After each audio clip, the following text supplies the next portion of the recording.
You're listening to the Armchair GM Sports Network.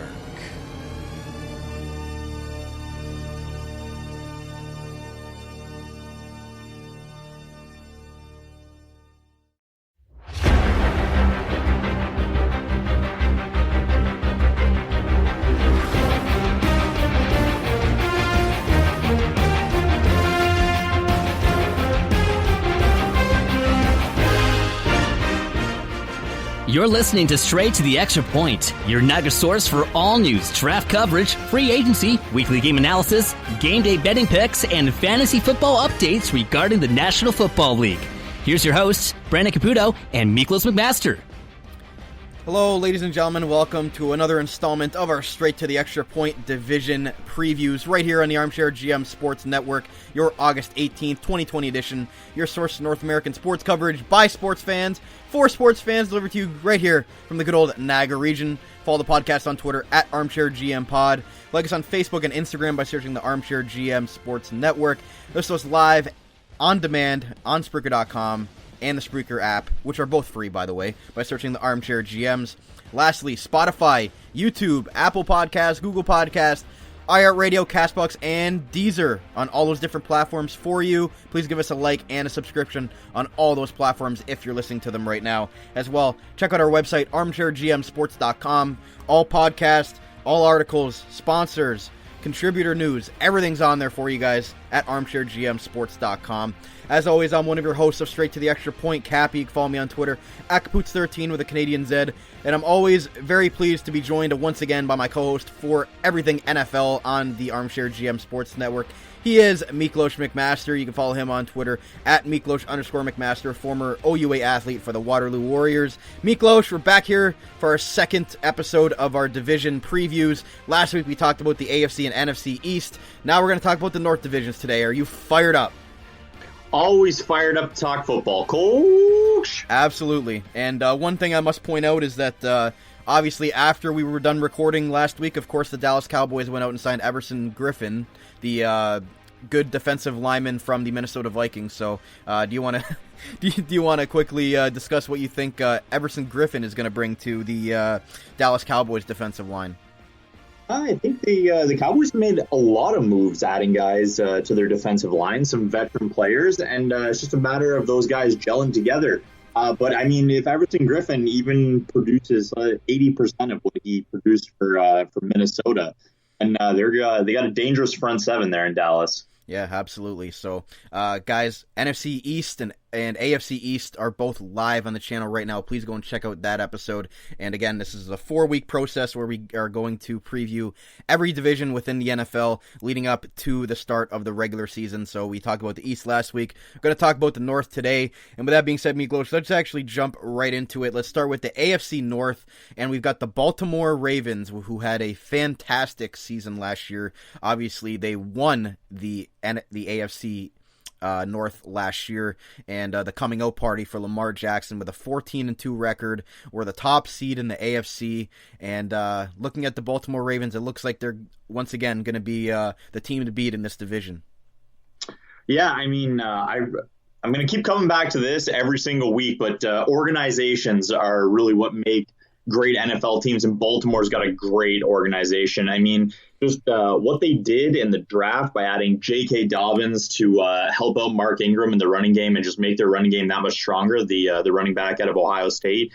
Then they add Patrick Queen and Malik Harrison, two really talented linebackers from LSU and Ohio State to help just solidify that linebacking core on their defense. They bring in Calais Campbell, who's going to be a great leadership presence. We saw what he did in Jacksonville while he was there. And they bring in Derek Wolfe as well from Denver, who, shout out to our friend Ricky, will know how good Derek Wolfe is, and he can be quite disruptive.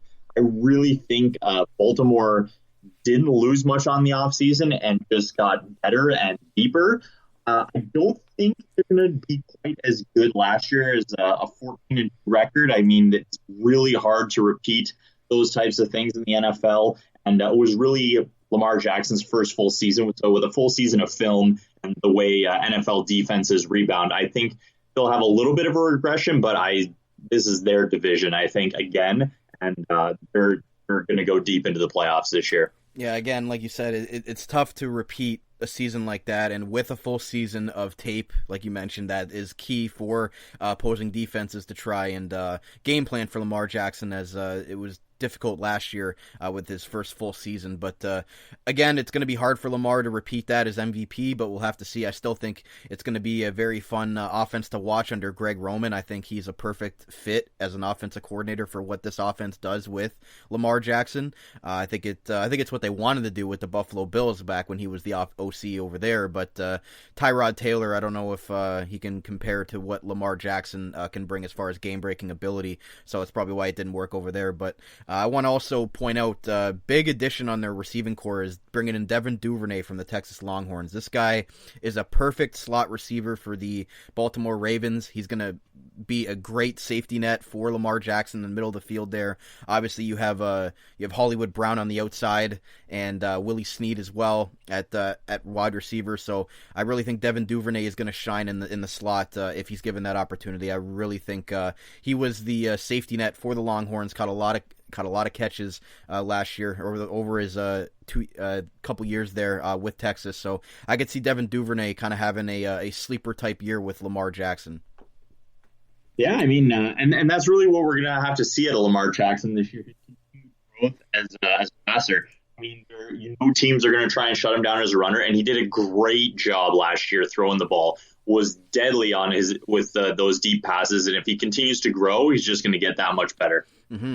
And Mark Andrews now the standalone tight end over there in Baltimore, as Hayden Hurst was traded to my Atlanta Falcons in the offseason, which I think was a good trade for both teams, a second-round pick for a former first-round pick in Hayden Hurst. So he's moving on to Atlanta. Now they bring in Nick Boyle as the backup tight end. So what are you thinking of Mark Andrews taking that next step as one of the elite tight ends in the NFL?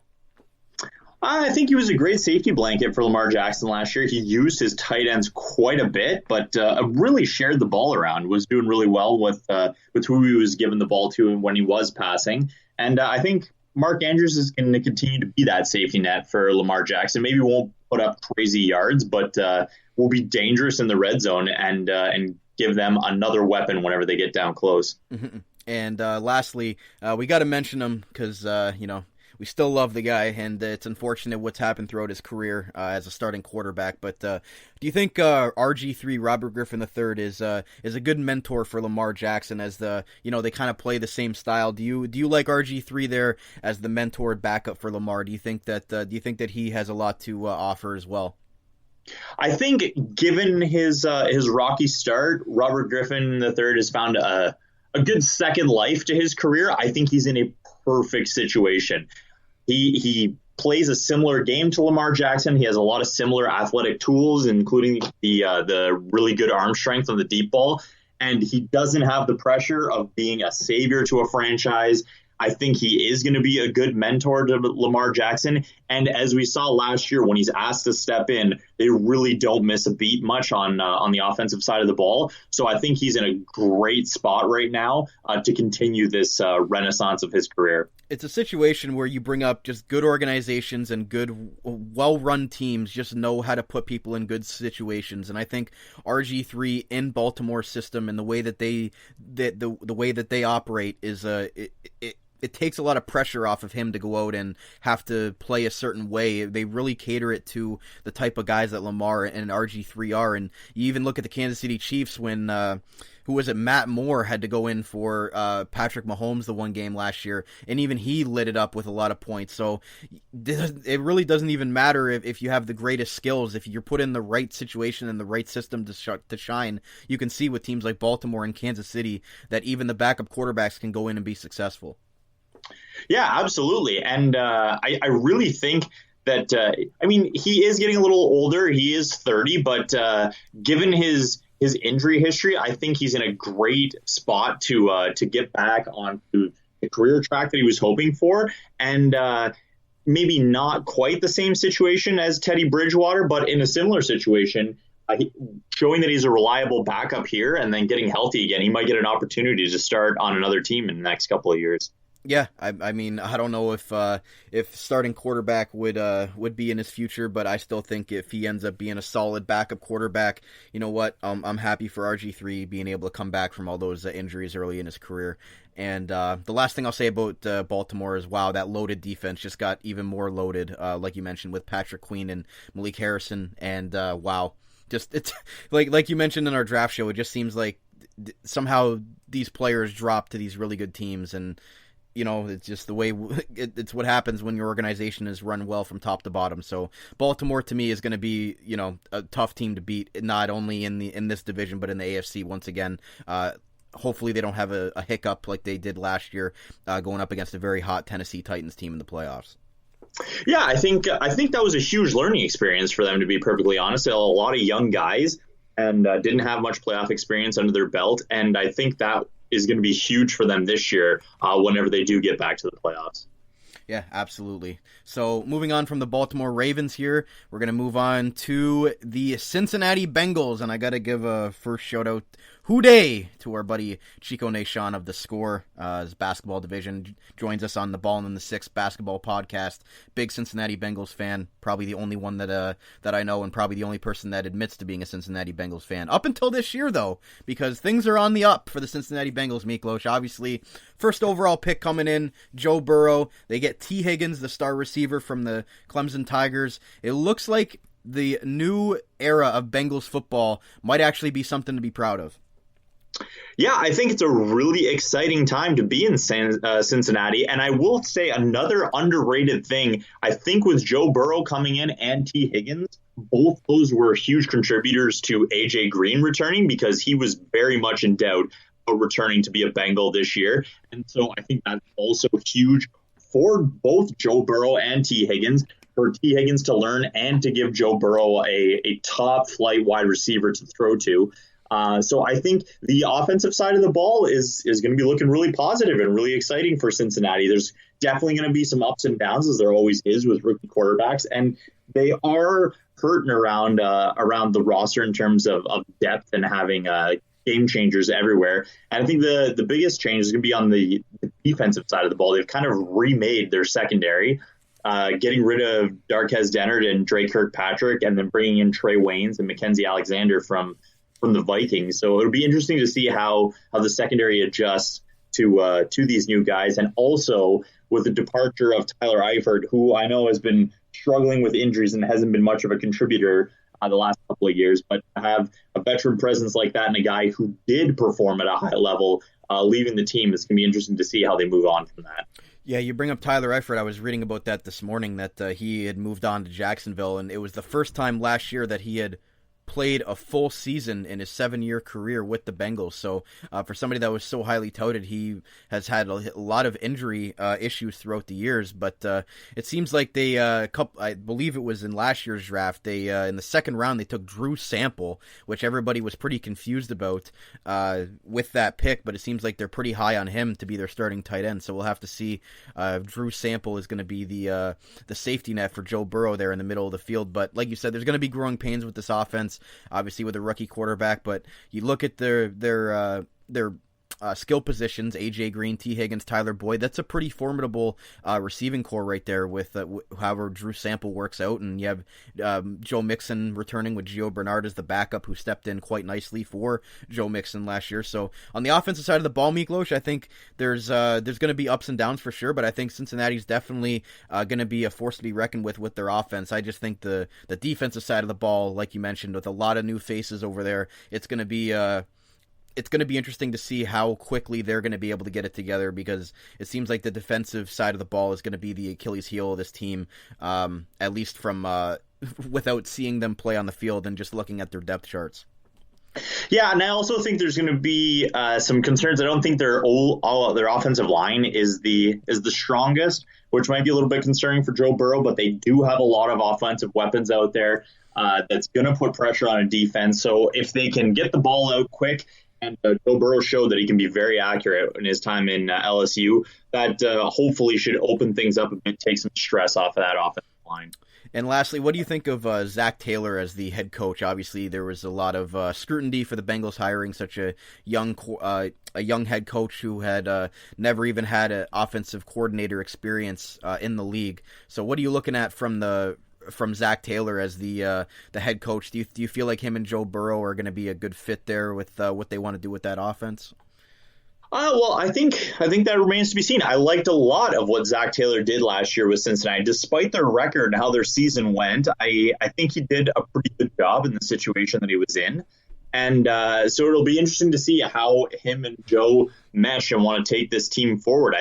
I'm always in favor of fresh blood in the coaching department. So sometimes it works out, sometimes it doesn't. So we'll see how Zach Taylor does with new number 1 overall quarterback. Mm-hmm. And moving on from the Andy Dalton era, who has now signed as the backup for the Dallas Cowboys, do you think it was time for Andy Dalton to go? Obviously, bringing in Joe Burrow made it pretty easy, but do you think that now the Cincinnati's moving into this new era, that Andy Dalton's time was just up here? Yeah, I think it's good for Andy Dalton. I always felt bad for him. I felt he didn't get all of the help that he needed, maybe from the not necessarily from a talent on the team, but from the coaching department. I think they stuck with Marvin Lewis a little too long. And I think Andy Dalton got a bad rap. He's a solid quarterback. And really, I think the change of scenery and being the new veteran backup to Dak Prescott in Dallas, I think that's going to be a great situation for him. And I think it's just going to be an improvement for both sides. They both needed Cincinnati and Andy Dalton both needed to change the scenery, and new era in Cincinnati and new scene for Andy Dalton. Absolutely. I think it was best for both sides to just move on in that scenario. So the Bengals looking to make their way back up the AFC standings there and become relevant once again in the AFC North. Coming from another team that seems like always looking to try to get back up to relevancy, and they were obviously the most hyped team going into last season with all the offseason moves that they made. We have the Cleveland Browns, and oh boy, Miklos, we got another new head coach coming in there as the Freddie Kitchens experiment did not go as planned. They had the whole Myles Garrett helmet throwing situation. It was just a mess for the Cleveland Browns last year. I think personally, all those high expectations that were put on the team going into last year, making them Super Bowl contenders before they had even played a game in the field. And this is an organization that has struggled to even make the playoffs over the last 2 decades. So I think it was unfair to put those expectations on the Cleveland Browns, although they looked great on paper. But again, look what happens. It didn't work out for them. They had a tumultuous season. Baker Mayfield had more commercials than touchdowns last year, it seemed like, and their players regressed in all levels, it seemed like. So, Miklos, what are you looking at from the Cleveland Browns as they look to redeem themselves after what was a very disappointing last season?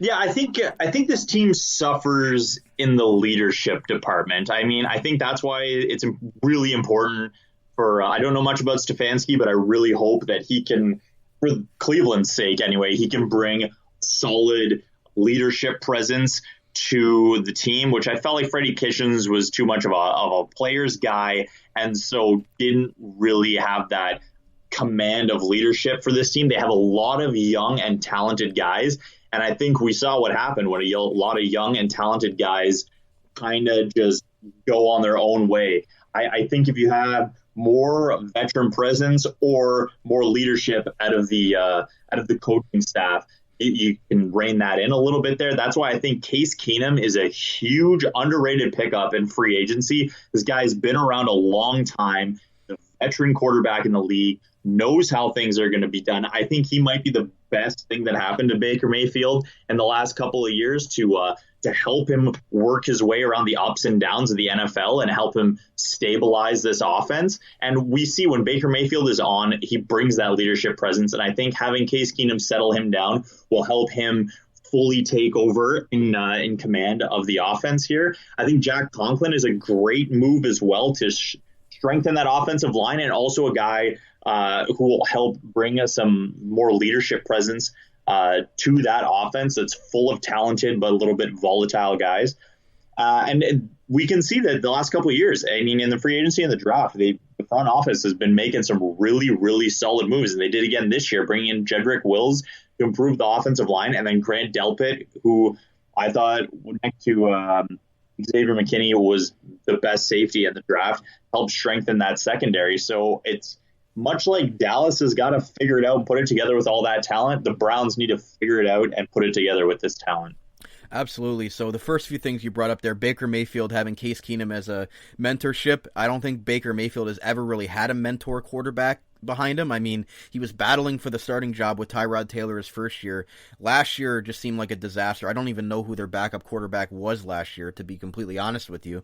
It just seemed like Baker never had that mentor to lean on, to have to learn how to play in the NFL. He's always just kind of been on an island by himself with this chip on his shoulder. I think Case Keenum might be able to settle him down and be able to help him in those scenarios. As like you said, Case Keenum's been through a lot of ups and downs through his career. I think it's a very nice signing as the backup quarterback to help not only Baker Mayfield, but the Browns in general. I think it's going to be a good stability for them. And like you mentioned, Kevin Stefanski coming over from the Minnesota Vikings. He was their offensive coordinator, so we'll have to see how that move, if it's going to be a lateral move or it actually is an upgrade over Freddie Kitchens, who seemed like it just seemed like the players controlled Freddie Kitchens at times last year. It just seemed like the players are running the asylum for the most part. So, maybe Freddie Kitchens is a decent coordinator, but clearly as a head coach it did not work. So we'll have to see how that goes. And they bring in Austin Hooper, the big free agent signing from the Atlanta Falcons. I was sad to see Austin Hooper go, but for the money that the Browns gave him, I understand why the Falcons couldn't bring him back. And after them acquiring Hayden Hurst, I think that's a very solid replacement for Austin Hooper for the money that the Browns gave him, which again, at the day of recording this episode, David Njoku is still on the team, although he had reportedly requested a trade from the Cleveland Browns, so we'll have to see if he's on the team going into the regular season. If he is, that's a pretty formidable 1-2 tight end core there, Miklos, with Austin Hooper and David Njoku, and even their wide receiving core is still pretty decent at this point. You have Odell Beckham Jr., who had a not very great season last year, along with Jarvis Landry. You have Nick Chubb, Kareem Hunt. There's a lot of weapons for Baker Mayfield there, and no reason why he can't succeed, along with, like you mentioned, the additions on the offensive line with Jedrick Wills and Jack Conklin. Yeah, I mean, it really is about them putting it together. This team has very serious weapons across the board. You mentioned all the weapons they have on offense, and they solidify their offensive line. And then on defense, we have Myles Garrett coming back, who somehow was allowed to come back and play football after trying to kill Mason Rudolph last year. But then you have lots of talent on the defensive side as well in Mack Wilson, who needs to start playing like the linebacker they expected him to be out of Alabama. They bring in Jacob Phillips from LSU. Then the secondary has Denzel Ward and Greedy Williams, both who have been what was expected of them coming in. They add Grant Delpit and Carl Joseph in the safety spots. I mean, there's no reason that if this team starts gelling, why they can't be really dangerous this year. And again, it's one of those situations going into last year where this team looks very good on paper, but it's just, are they going to be able to put it all together on the field when it matters and gel as a cohesive unit? Because you look up and down this roster, it's loaded once again. Like, you really can't find many holes, maybe with their backup positions, but as far as their starters go, like, you look at there's a lot of names on that defense. Sheldon Richardson, Olivier Vernon, obviously not the same player he was with the Giants, but we'll have to see how that goes. But it just seems like you look at especially the secondary, like, to me, like you mentioned, that secondary is loaded back there with Denzel Ward, Carl Joseph, Grant Dalpit, and Greedy Williams. Like, there's no reason why this team cannot be close to having a 500 record again this year and competing if they can just put everything together. What do you think of the Carl Joseph move coming from your Las Vegas Raiders?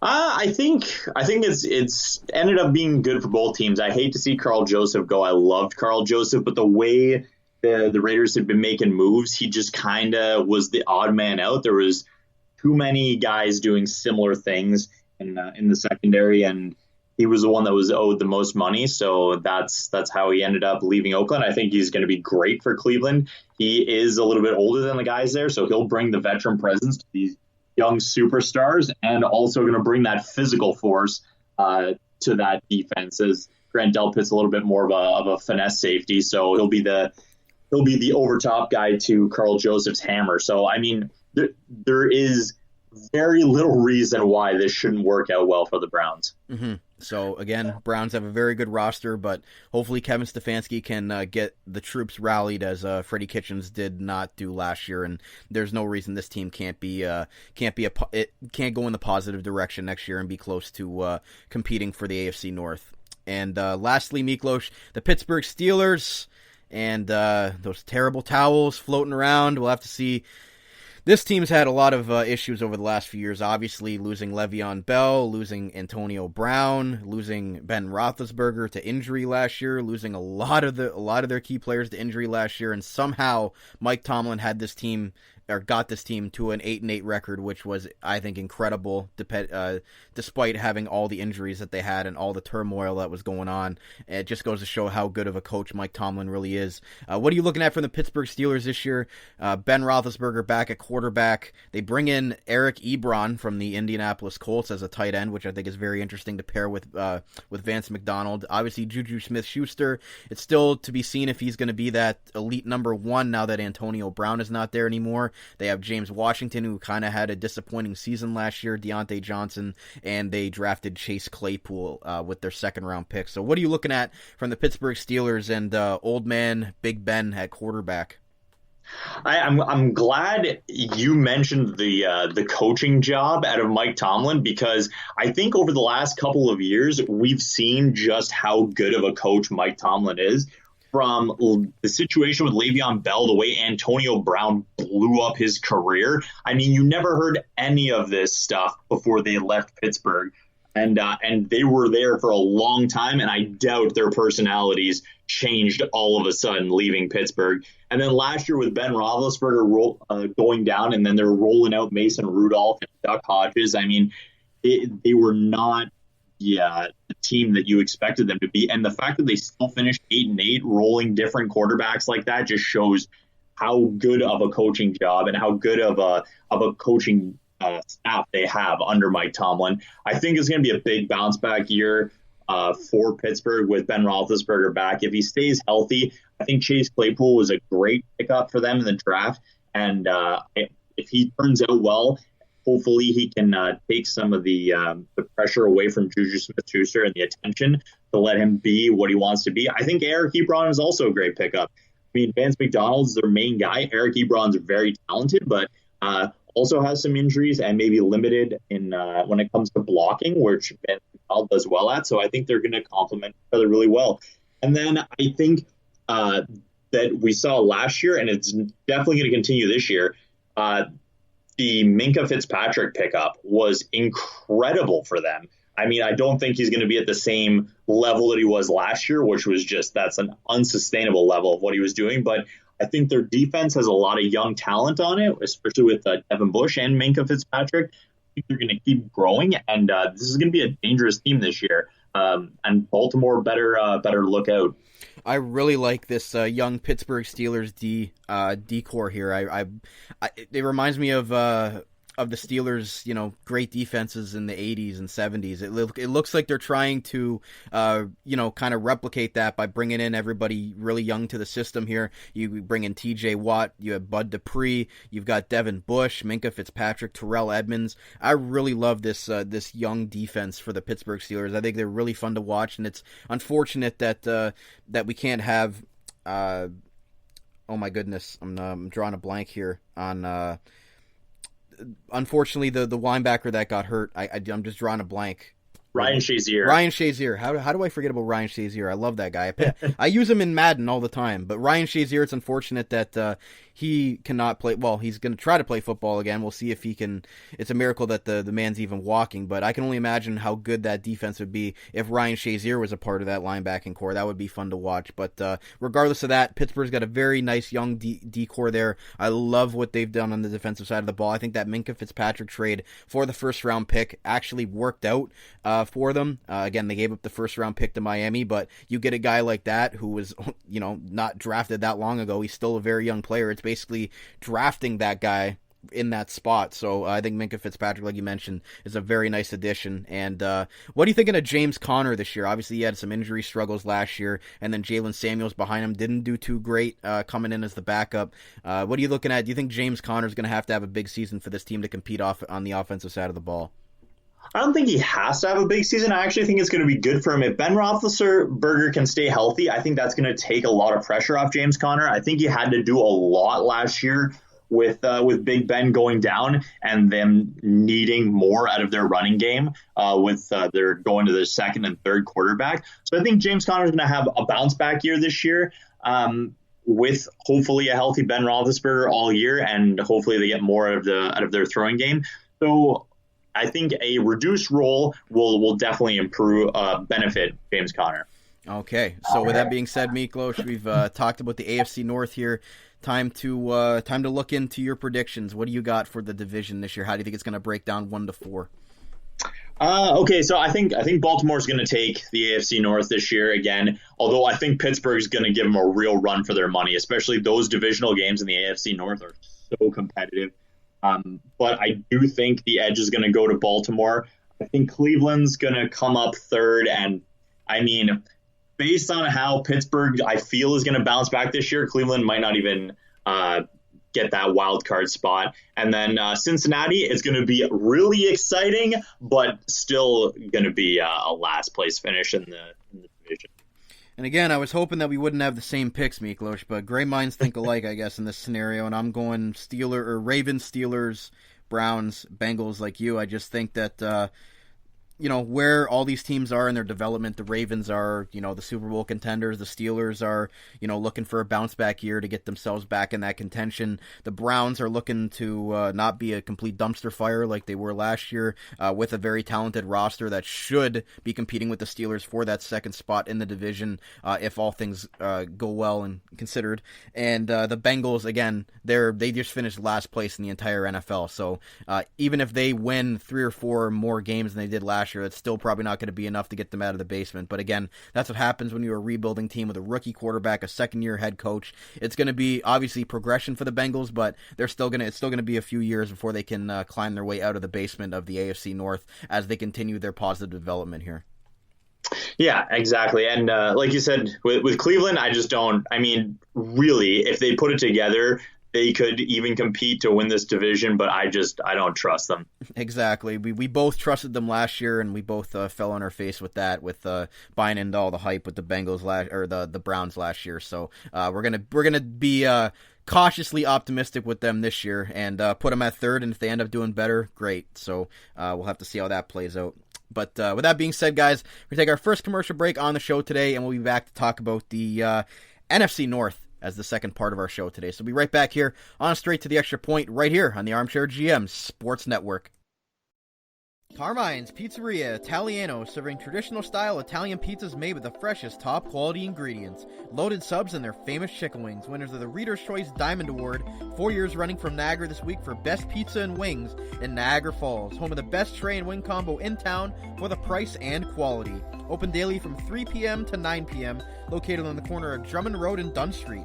Available for call-ahead pickup or delivery at 905-374-4400. Make sure to like them on Facebook and view their website for their menu at carmine'spizzeria.ca. Carmine's Pizzeria Italiano. Way too good. As we all adjust to this new world that we're living in today, masks are now mandatory, and Niagara's own Custom PPE is Canada's leading face mask provider. Visit them online at customppe.ca and choose between several mask options with different colors and sizes. Add your organization, company, or team logo so you make your face masks unique. Available to purchase online 24/7 at customppe.ca and shipped within 1 week. They have the best prices and quickest turnaround in Canada, and no order is too big or too small. Also offering custom floor stickers as well as face and counter shields for your business or workplace. Visit customppe.ca and use the code ARMCHAIR at checkout for 20% off your custom or blank face mask today. Custom PPE, Canada's leading face mask provider. Attention job seekers, if you are currently looking for work in the Niagara region, you owe it to yourself to check out the services provided by the Niagara Employment Help Center, located at 6100 Thoroldstone Road, Niagara Falls, directly across from the Camisos Plaza. Their free services include resume and cover letter writing, community resource and referral information, local labor market information, job search strategies, assistance with clarifying employment training and career goals, employment counseling and job search support, second career information and registration assistance, and all their services are currently provided by appointment only. So give them a call at 905-358-0021 or visit their website at ehc.on.ca, the Niagara Employment Help Center. This Employment Ontario program is funded by the Government of Ontario. J&L Flooring is a Niagara-based specialty flooring and design company. They take great pride in providing elite customer service and support. They are a specialty flooring and decor boutique shop with a beautiful showroom, great pricing, and a wide variety and truly unique selection of products. All their products are environmentally friendly and responsibly produced, so you can feel great about your flooring choices. Their goal as a local business is to build authentic relationships based on honesty and integrity that they foster with respect and authenticity, offering unique and wide range of quality products presented by a knowledgeable and patient team. They connect with their customers to simplify the process to make their life easier and to make their homes beautiful. Visit them at 4424 Montrose Road, Niagara Falls, or find out more at jnlflooring.com. Open Monday through Friday, 9 a.m. through 5 p.m., and Saturday, 9 a.m. to 3 p.m. 905-358-3299 J&L Flooring. The Spicy Olive Bar and Grill is located on the top of Clifton Hill and just a 5-minute walk from the majestic Niagara Falls. It is conveniently nestled in the heart of the tourist district. A family-owned and operated business, the Spicy Olive opened its doors in May of 2003 and has since been established as an authentic and unique Italian restaurant and bar. Its rustic ambiance and time-worn finishing provide a warm and inviting dining experience. Offering an array of delicious dishes, they specialize in authentic Italian cuisine, homemade sauces, fresh ingredients, and consistently providing a strong foundation on which they build their menu. As night falls, the Spicy Olive shifts to a lively lounge where drinks and live music come together to make a perfect evening. For more than 15 years, they have provided not only for their dedicated locals, but their customers from all over the world with authentic Italian food and great live entertainment. Open daily 5 p.m. to 10 p.m. for dinner and till 2 a.m. for drinks. Check out their new menu and book reservations on their website at Spicy Olive Bar and Grill, it's with an E at the end, .com, or call 905-371-2323 for reservations as well. The Spicy Olive Bar and Grill. You're listening to the Armchair GM Sports Network, the Niagara region's best local source for North American sports podcasting coverage. By sports fans, for sports fans.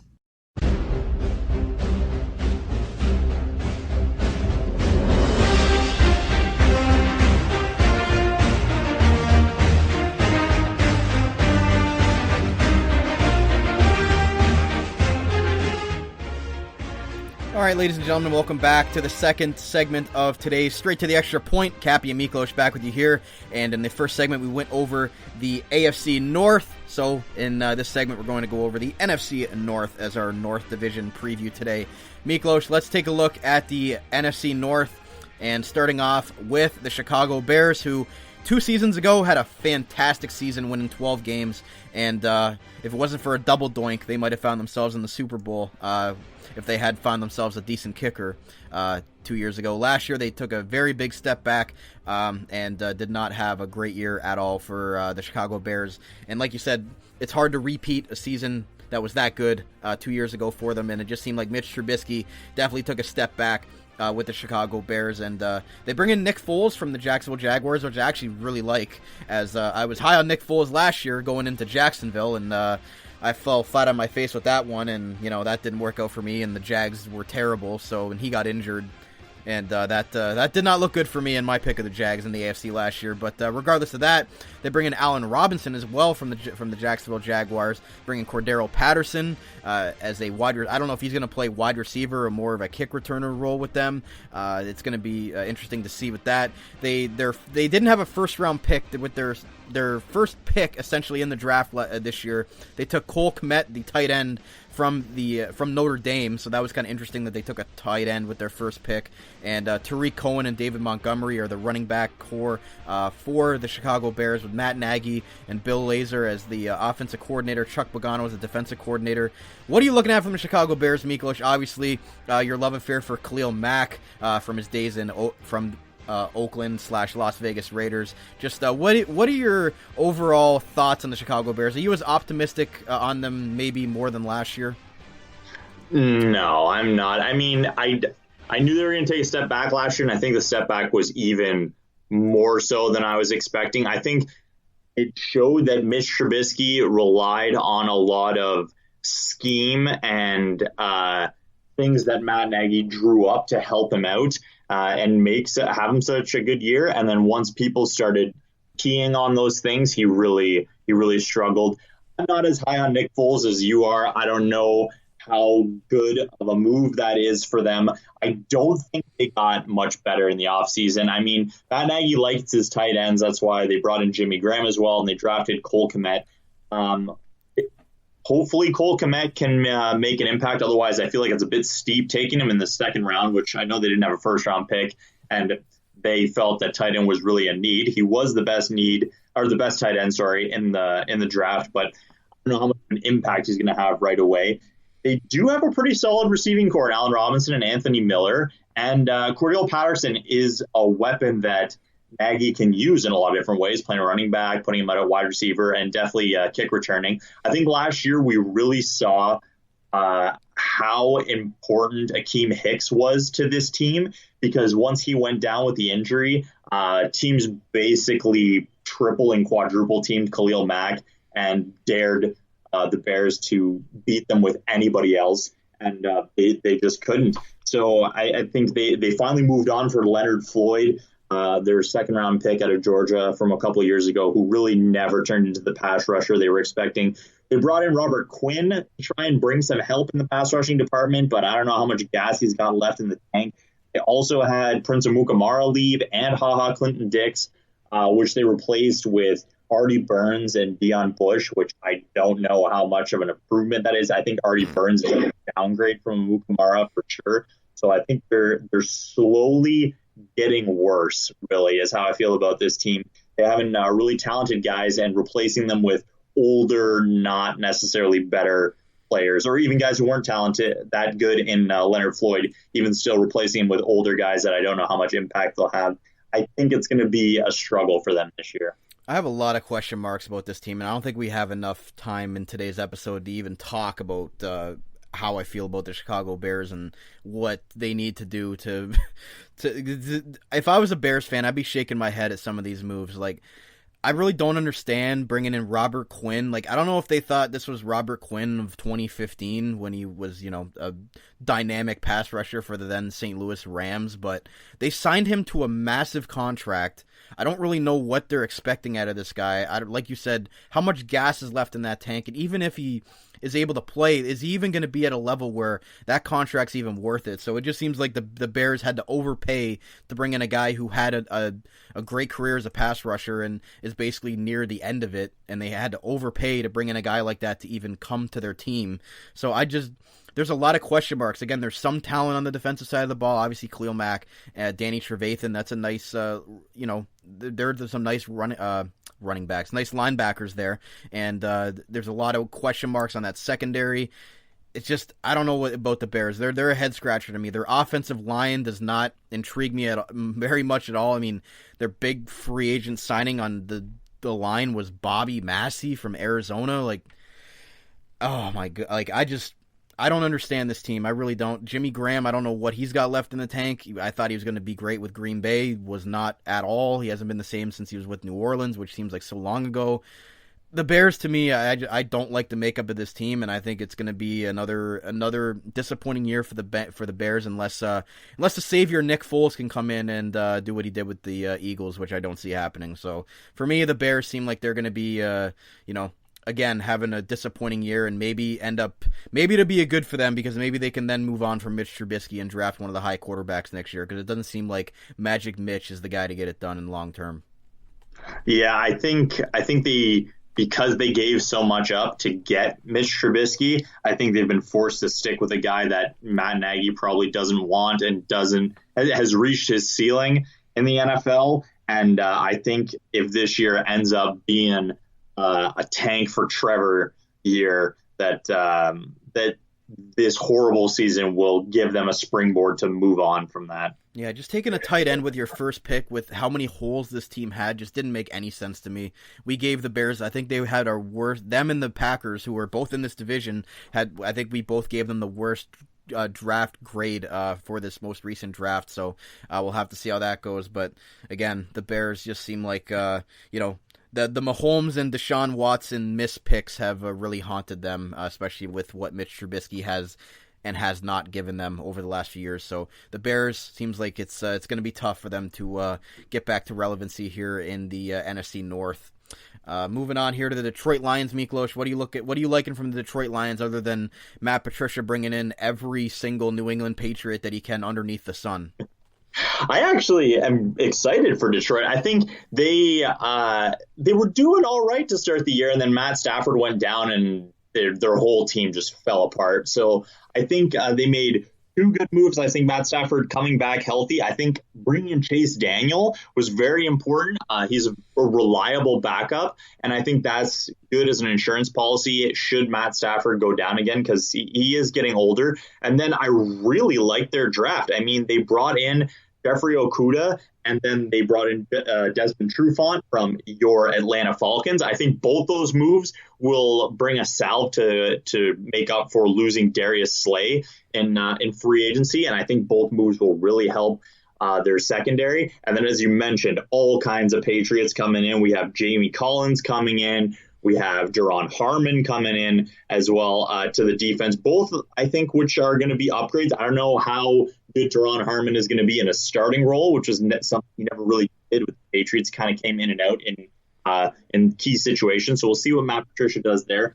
I really like their draft as well. I mean, DeAndre Swift and Kerryon Johnson give them two really talented running backs now for Matt Stafford to have running the ball.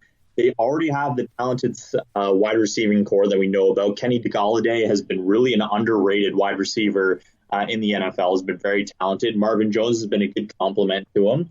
And then Julian Okwara, I think, is going to be an interesting pickup for them on the defense. I think really this year it's going to be important for Matt Patricia to start doing the thing that he was known for in New England and get his defense running to help win them some games. I think this is going to be a bounce back year for Detroit if Matt Stafford can stay healthy, and I think Lions fans are going to be pleasantly surprised. Yeah, I agree with what you said there at the end about the defense. Matt Patricia, as a defensive coach, he really needed to get that defense to a level that they expected him to be at with the Patriots. And again, bringing in a lot of former Patriots, that's obviously gonna help there. But I really like the improvements they made on the secondary. Obviously, Darius Slay didn't want to be there anymore, didn't want to play under Matt Patricia, so they bring in Desmond Trufant, who still can play, I guess, somewhat. Again, I have some biased thoughts towards Desmond Trufant, so I'll just leave it at that. But again, I really like the additions of Jeffrey Okudah, obviously third overall, the best corner available in the draft was huge. Like you said, Duron Harmon from New England, and they've really done a good job at trying to retool this defense on the fly without really trying to bottom out. I think they've done a good job with that. Again, the offense is going to be the question mark here, because you've got some good defenses in that division, and are they going to be able to break through Minnesota, who seems like the team to beat in that division? But again, Matt Stafford, we always say the guy always puts up numbers despite not having the greatest offensive line, and then again, he was putting up numbers with Calvin Johnson back in the day, but regardless of that, he hasn't really had the greatest receivers since between Calvin Johnson and now Kenny Golladay kind of coming into his own now as a star receiver. But again, this offensive line scares me. Don't really know what they're going to bring to this team. And again, it just seems like the Lions, for me, they're kind of in every year they have the potential to do well, but they also have the potential to be really bad on the same token. And I just don't like teams that have a lot of question marks and that have way too many peaks and valleys, which I feel like the Detroit Lions are that this year, just like they are many other years. Yeah, I can see that.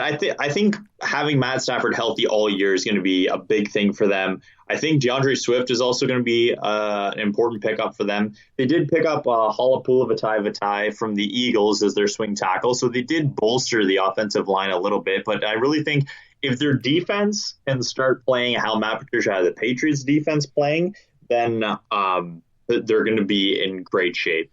Yeah, and again, TJ Hawkinson seems like he's a very solid tight end. They took him in the first round last year, so we'll have to see his progression if he takes that next step to be one of those elite tight ends in the NFL, which you'd hope that the Detroit Lions would want him to be, taking him with the 8th overall pick last year as a tight end, which is very high for that position. So, but like you mentioned, DeAndre Swift is a huge add from the University of Georgia. He's a very dynamic running back, so there is a lot of potential here for the Lions if they can put it all together. So that'll be interesting to see how they're able to come out this year. And Matt Patricia really needs a big year out of that defense, or he might be looking for another job next year.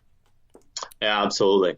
And moving on here, the Green Bay Packers, and oh man, what an offseason these guys have had. Again, I feel bad for the cheeseheads over there and the Packers Nation. They're just an unbelievable organization and fan base. Miklos, you had the opportunity to actually go to Lambeau Field to see a preseason game against your Raiders a few years ago, and you saw how passionate and how the Green Bay Packers are so important to that community. Again, it's tough to see them going through some trials and tribulations here. It's unfortunate for Aaron Rodgers, the fact that he's only made it to one Super Bowl in his career. I think that's just a travesty for somebody at his level. Hopefully he'll be able to get back there again. But again, with new head coach Matt LaFleur in his second year now, and they made the move that everybody was talking about in the offseason where they drafted Jordan Love in the first round, a quarterback. So again, there's question marks there with Rodgers long term when Jordan Love eventually comes in there. Rodgers has, I believe, 2 years left on his deal, making a lot of money. So what are you looking at from the Green Bay Packers this year, Miklos, as they have had a very tumultuous, to say the least, offseason here? Yeah, I mean, I think they were doing a lot of really great things, and I like a lot of what Matt LaFleur did. I mean, he showed that, one, Aaron Jones is a really talented running back, and look how good Green Bay can be whenever we run the ball. I mean, they ran the ball a ton last year. Aaron Jones was a revelation, and I think that helped Aaron Rodgers a ton. And they went to a 13-3 season. I mean, they had a great season. And they finally addressed the needs on the defense. They have the Smiths, Preston and Za'Darius, who were huge for them last year. And I think that defense also was a revelation in being able to get after the quarterback and get sacks and also to stuff the ball. Their secondary is very solid with a bunch of young guys, and Zaire Alexander, Darnell Savage, Adrian Amos, and Kevin King, a very solid secondary. The front seven is no joke either with the Smiths, as I mentioned before. So I think that their defense was looking really solid. They had a lot of young talent. So all you needed to do was get Aaron Rodgers more weapons in the draft. And then they went and drafted Jordan Love, which made no sense to me whatsoever, given Aaron Rodgers still has plenty of gas left in the tank, is hyper talented.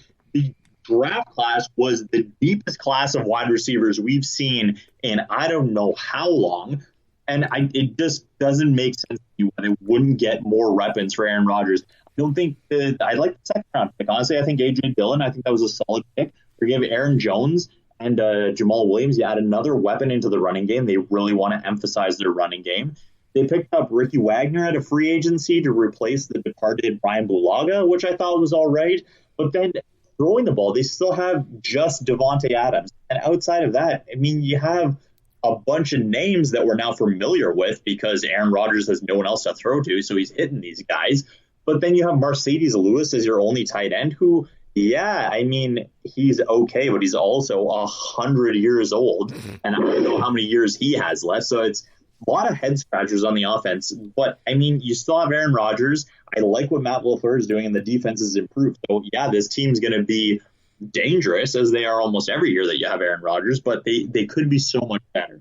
Again, like you mentioned, the elephant in the room, the deepest wide receiving core that we've seen in the draft in many years, and they don't go out and draft a single one, not one receiver. You have Devontae Adams, then you have Allen Lazard, Marquez Valdez-Scantling, and Equanimus St. Brown. Just besides them having long names, what are they bringing to this team that Devontae Adams really has a chance to shine? Because all they're doing is covering Devontae Adams. He's double covered. Then you have these guys who are supposed to carry the load, and they're not doing it. Why they didn't go out and draft even a receiver in the third round could have started for this team with how deep the receivers were in this draft. It just, like you mentioned, just head scratching all over the place with this team, even with the Bears too not drafting a receiver. Just made no sense at all. Like, you draft Jordan Love, a quarterback, in the first round. Yeah, you get the 5 years of control with his contract, but other than that, what did that do besides give you more controversy with Aaron Rodgers and not improve your skilled position and your receiving core? Just, again, they did great on addressing, some depth on the running back side, but with the receiving core, what situation is Aaron Rodgers looking at this year and thinking that he's going to have any confidence in what this receiving core is going to bring to him, other than Davante Adams, who's, again, going to be double covered in many situations this year? Yeah, I think the offense is they leaned on the running game last year. They're really gonna need to lean on it this year because those other guys just don't have the ability to win on a consistent basis. And I mean, the stress on Davante Adams and Aaron Rodgers is they have to be perfect. Why would you put that pressure on those guys if you didn't need?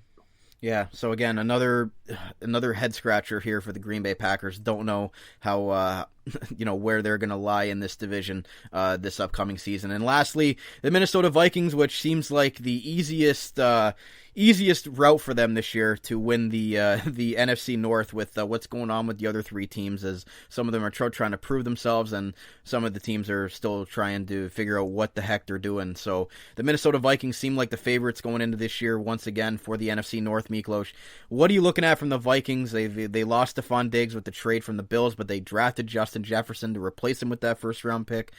Kirk Cousins still a quarterback. They got Kyle Rudolph, Dalvin Cook, a very formidable offensive team there. And again, their defense with Mike Zimmer, he's always obviously a defensive coach, so they've got some very nice pieces on the defense, and one of the best defenses in football the last two prior seasons before this last season. So what are you looking at from the Vikings as they look to repeat once again as NFC North champions? Yeah, I think on the offensive side, I think they're not going to skip a beat. I think Justin Jefferson is supremely talented, and if Adam Thielen can stay healthy, play his whole season, and then they had Olabisi Johnson was a revelation last year for them. To have those guys, I think the wide receiving core is going to be just fine for Captain Kirk. I mean, Irv Smith Jr. and Kyle Rudolph are both weapons for him from the tight end position, and then Dalvin Cook has shown what he is capable of. I think on the offensive side, they're going to be just fine. And it's really the defensive side of the ball that I really have questions about. I mean, Danielle Hunter has been extremely good for them and has been hyper talented, but they lost Linval Joseph and Everson Griffin, and I think can't be underestimated the loss of guys who can take attention away from your main pass rushers. And I think Shamar Stephen and Ifedi Odenigbo, I don't think either of them are going to bring the same amount of attention or command the same amount of attention that Linval Joseph and Everson Griffin did. I think Danielle Hunter is going to have a little bit of a harder time getting after the pass rusher or after the quarterback this year, rushing the passer. So I think that's a downgrade for them in the front seven. And then the secondary, I mean, they completely flipped their secondary with their top three corners in Trey Waynes, Mackenzie Alexander, and Xavier Rhodes all departing this season. Mike Hughes was good for them in the nickel, but they're asking a lot for him to step up and be the starter this year. And they did draft in the first and third round Cameron Dantzler in the third and Jeff Gladney in the first to be replacements. But, I mean, we've seen ups and downs out of rookie corners. And in this league where you have to face Aaron Rodgers and Matt Stafford, those are some really good quarterbacks to be asking your rookie corners to be going up against. Of course, Harrison Smith and Anthony Harris have been incredible as their safeties. But, I'm concerned about this secondary combined with the lack of pass rush that they're going to have on the defensive side of the ball. And again, Mike Zimmer being the defensive coach that he is, even he's going to have a tough time, like you mentioned, with an entirely new, cornerback room over there with, a couple of rookies there. It is going to be tough for Cameron Dantzler, as talented as he is, to step in there and already be, your number two cornerback or, relied upon to, take away those top receivers. It's going to be very tough, and I like their linebacking core with Anthony Barr and Eric Kendricks. I think that's pretty decent. And again, I like you mentioned, the losses they have on the defensive line really are teams just going to double team Danielle Hunter, and is he going to be as effective this year with just the same as Davante Adams on the offensive defensive side of the ball for Green Bay. If they can isolate one person on that side, are the others going to be able to step up? Yeah, absolutely. I think the young guys on the defensive line are going to have a lot of pressure on them to step up and bring some pressure on the quarterbacks. And then that secondary better grow up fast, because they're going to be facing some talented guys in the division. Absolutely. And the last thing I'll say about the Vikings is, again, I'm going to project them to win the division this year. But again, it's Dalvin Cook's, his injury history scares me. Again, even in fantasy football, it scares me taking a guy like that high. He's super talented, but again, we've seen over the few years that he's been in the league, he has had some injury struggles, and is that a concern for the Vikings if they have to go to Madison or Michael Boone after that at running back with Dalvin Cook? Are they going to be as effective if he's not there running the ball and on the injured list? Yeah, I mean, the most important thing in the NFL is availability. Yeah, and Dalvin Cook's availability has been questioned through his early career, and again, when he's on the field, there's no doubt that he can be a game changer for the Vikings. But with that being said, Miklos, let's go ahead and pick the NFC North for this year. What do you got from 1 to 4? So I think we're going to deviate a little bit. I do think this is still the Packers' division to lose, especially with the changes that have happened in Minnesota's secondary. I think that scares me a lot, and their offense is going to have to score a lot of points if they want to win games, because I think there's going to be some growing pains early on. I do think even with the offseason that happened, Green Bay didn't really change that much. They didn't lose stuff. They didn't get better, but I don't think they lost a lot. So I think they're going to be really good. And I'm looking at them to win the division this year. So I have Green Bay taking first, Minnesota second, Detroit third, and then Chicago bringing up the basement. And I said I said earlier that Green Bay or Minnesota were the champs last year. They were not. They were not the NFC North champions. That was Green Bay. Minnesota went into New Orleans and won a road playoff game there. I totally forgot that Green Bay had such a good year last year, because their offense, their off season this year was just tumultuous, and just I totally forgot that they won the division last year, just of how bad of an off season they had. So you went with Green Bay, and then what was the rest of it? Because I just kind of got myself flustered there. It was Minnesota, Detroit, then Chicago. Minnesota, Detroit, and Chicago. Oof, you don't believe in that Mike Zimmer defense, eh? I think with a lot of young corners, you have to face Aaron Rodgers and Matt Stafford twice each. That scares me. The other thing that scares me is this Green Bay Packers team, and I can see the Detroit Lions taking second place in this division, and I'm going to go with that. I think the Lions, if they put everything together and what Matt Patricia's done on that defensive side of the ball, bringing in all those former Patriots and, again, revamping that secondary, I think he's done a good job with that. I think the Lions I think Green Bay is going to take a huge step back this year.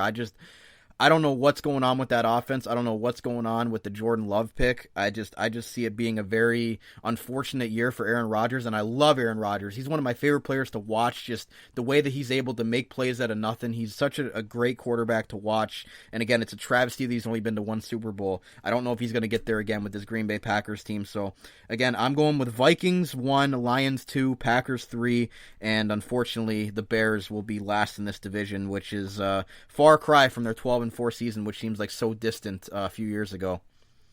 But, no, go ahead. Quite the drop from grace. You really believe a lot in Detroit, though, man. Holy. I do. I think, again, there's no reason with the players that they brought in that they can't be second in this division. And for me, Green Bay just has way too many question marks in the offensive side of the ball, and again, not having a tight end that's less than 100 years old, and Mercedes Lewis, like you brought up, is going to be interesting to see. But Miklos, let's quickly look at the betting odds for this division, or both divisions, real quick before we wrap up the show today. So the North divisions here, the NFC North, the Packers are at plus 160 along with the Green Bay Packers. The Green Bay Packers and the Minnesota Vikings at plus 160. So they are the projected favorites there. The Chicago Bears at plus 360. Somehow they are almost double better than the Detroit Lions at plus 650. I don't agree with that whatsoever. I think the Lions are going to have a good season this year. But Miklos, what sticks out to you about these betting odds here from ActionNetwork.com? I think the Packers Vikings betting odds, I think those are spot on. I do think it's going to be a battle between them two to win the division. I'm really shocked that the Lions odds are that bad. I think people are underestimating how much of a difference Matt Stafford can make to a team. And then the Bears, I mean, people keep saying Nick Foles could be really good. I mean, he could be really good. Remember that 1 year that he had? I just don't buy it, and I don't buy the Bears at all. Come on, man. Nick Foles. He's got a statue up in Philly now. You got to give him some credit, man. Again, if Nick Foles starts the year as the quarterback, I'll pick the Bears to win the Super Bowl. How about that? I will hold you to that. I will not be making that bold of a prediction, although I might as well have done that last year with Nick Foles. He let me down big time in Jacksonville. But with that being said, let's look at the AFC North odds. The Ravens, heavy favorites at minus 228. Steelers in second at plus 400. The Browns are actually pretty close to the Steelers here at plus 475, which we had discussed that, again, if the Browns can put everything together, there's no reason that that roster cannot compete with the Steelers for second in that division. And the Bengals at the bottom, they're at plus 2,000. It looks pretty standard to me, Miklos.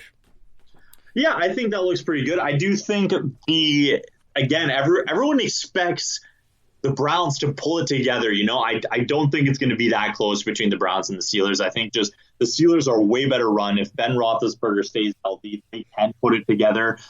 With the Browns, I just don't trust. But I do think it's going to fall in that order. And I think the betting odds, other than I don't think the Browns and Steelers should be that close, I think those are spot on. Yep. So with that being said, Miklos, that's it for our North Division wrap up. So again, quick recap here. Miklos and myself are we're in agreement about the AFC North, Ravens, Steelers, Browns, Bengals in that order, 1 to 4. And we're actually very different on the NFC North here. Miklos has Green Bay 1, Minnesota 2, Detroit 3, Chicago 4. I've got Minnesota 1, Detroit 2, Green Bay 3, and Chicago 4. So before we wrap up the show today, Miklos, anything you got to mention about or any last minute thoughts here about the AFC and NFC North divisions for this upcoming year? I think the NFC North is going to be really competitive this year, a lot more competitive than it has in the past, and I think the AFC North is going to be what we've grown to expect out of that division. Really competitive in division, and a lot of teams competing for playoff spots. I think the NFC North has a lot to prove this year with how bad two of their teams drafted with the Packers and the Bears. I really think that they've got a lot to prove for this season. I think a lot of people are down on this division as a division that's not really looked at too much right now as a lot of it's not really being taken credibly as it may have been in previous years, which we've said the NFC North has been one of the most competitive divisions over the last few decades. But this year it just seems like there's a different there's a negative stigma around this division this year. So I think they've got a lot to prove, in my opinion.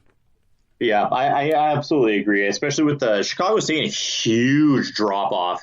And I think that really makes it a 3-team, but realistically 2-team division, depending on how the Lions perform. I think I've been really disappointed with how Matt Patricia has performed as a head coach moving on. And I think he's got a lot to prove this year. Yeah, he's again, this might be the make or break year for Matty P, or he may find himself back as Bill Belichick's defensive coordinator in a year if things don't work out with the Lions. Well, folks, that's going to wrap it up for today's episode of Straight to the Extra Point. This is our NFC and AFC North division previews right here on the Armchair GM Sports Network, your source for North American sports coverage by sports fans, for sports fans, delivered to you right here from the good old NAG region. As always, I'm one of your hosts of Straight to the Extra Point, Cappy. You can follow me on Twitter at Caputs13 with a Canadian Z, and as well a big thank you to my co-host Miklos. You follow him on Twitter at Miklos_McMaster. Always a pleasure, Miklos. Thanks a lot for coming on and joining us for this episode today. Thanks for having me, Coach. Can't wait till the next one. Yep, great analysis. We'll see you guys next week. Big thank you to all of our great sponsors who help put us on and support the network. Keep the show on the air. Very, very important to support your local business during this difficult time. And finally, to you viewers out there for tuning in and listening along with us for this episode. And lastly, this has been Straight to the Extra Point, our North Division previews on the Armchair GM Sports Network by sports fans, for sports fans. We'll see you guys next week.